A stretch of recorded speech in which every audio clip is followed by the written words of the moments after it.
Greetings. Today we'll be learning how to play Challenge War, the most imaginative card game you may ever play. This is a two-player card battler designed by me, William Potratz, and published by Potratz Entertainment. Challenge War is a two-player wacky card battler where you will use your strange cards and adaptability to defeat your opponent in a restricted environment. Players will start at 200 health and win when their opponent has 0 or less health.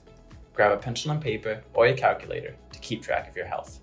Players will sit across from each other and the board will lay in between them like this. Each player should have easy access to the 6 different lanes. You will play cards in the 5 lanes with the symbols in them, but the single lane with a T is called territory, and only certain cards may be played in that lane. Now form the plan pile. That is the pile of cards you will be drawing from. It is suggested to use 70 cards from the plan pile. This is good because this version of Challenge War comes with exactly 70 playable cards. In the future, if you obtain more cards, you may start to customize your plan pile before playing. After the plan pile is made, each player will draw 10 cards. The player who challenged war, also known as the player who asked to play the game, will receive the first card. Then players will alternate drawing cards until up to 10. Before your first turn, make sure you have the dice and the token nearby.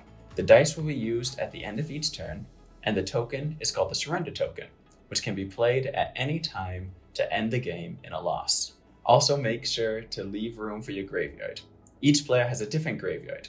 That is where all cards go after they are defeated, or, in the case of spells, after their effect is resolved. Look at your hand. You should see cards have this rough outline. Title, power, text, if it's italicized, it's flavor text, team icon, and type.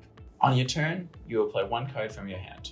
You may play a troop, build, or spell on your average turns. Bosses have special requirements on them, so maybe play differently. If you play a troop on your turn, play it in one of your lanes. Troops have an ability called ticks. At the end of your turn, you will rotate the troop 90 degrees, like this, in order to tick it. If a troop makes it fully around, it'll deal its damage to your opponent or to any card on the board. In this case, Buff Crocodile will deal 55 damage. In order to remove ticks from a troop, you may do one of 2 things. Either play a card of greater power across from it, which sends the troop to its graveyard, or play something weaker. Playing something weaker is referred to as tampering. This sends your card to your graveyard, but will reset the ticks of the opposing troop. If this is too complicated for you, feel free to not play with this rule. Builds will also be played in one of the lanes, but will not tick like troops do. This is because normally builds have cool effects on them, while troops do not. Builds can still defeat and be defeated by troops, and vice versa. Spells are vastly straightforward. Simply play the card, do its effect, and send it to your graveyard. Bosses cannot be played unless their requirement is met, which will be found in the first sentence on the card. When a boss is played, all cards on your side of the board will go into your graveyard. While you have a boss on the board, you cannot play any troops or builds. In order to play a card again, you may either wait until the boss is defeated or willingly remove the boss on your turn. If you remove a boss, you may still play a card that turn. Bosses have a secondary rule called meat shields. While you have a boss on the board, it will absorb all damage that would have attacked you instead. When a boss absorbs this damage, its power will be reduced. You may need a pencil and paper to keep track of this. As well, when a card is played across from a boss, the boss will lose power equal to the card that is across from it. Bosses are the only cards that lose power this way. Again, if this rule is too complicated for you, feel free to not play with it. At the end of your turn, roll the dice equal to the amount of cards you have on the board. For example, if you have 1 card on the board, be it a troop or a build, then you will roll the dice 1 time. Whatever you roll will be dealt immediately to your opponent, reducing their health. After you roll the dice, you will draw a card. If you happen to play more than 1 card on your turn, draw as many cards as you've played. There are also optional different methods of drawing, as shown on your Drawing Quick reference card. If you wish to find cards easier or add some more mechanics to the game, you may refer to this card. Do you see those symbols on the bottom left of your card? Those are team icons. You may play as many of those cards on your turn as you wish if they share a team icon. When played, they will be played into 1 lane and all troops and builds will have their powers added. Then, after you roll the dice, They will go into different lanes of your choosing. Some cards say stack. This means keep them in the same lane until they are defeated. This is the only key word in this version of the game.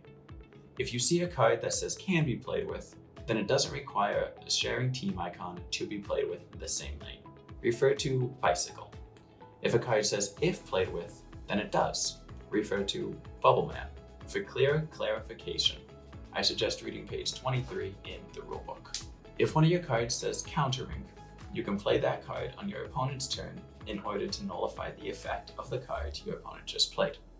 In order for a counter to take effect, you must play that card before your opponent rolls the dice. Stealing cards. If you steal a card from your opponent, their hand size is decreased and yours is increased by the amount you stole.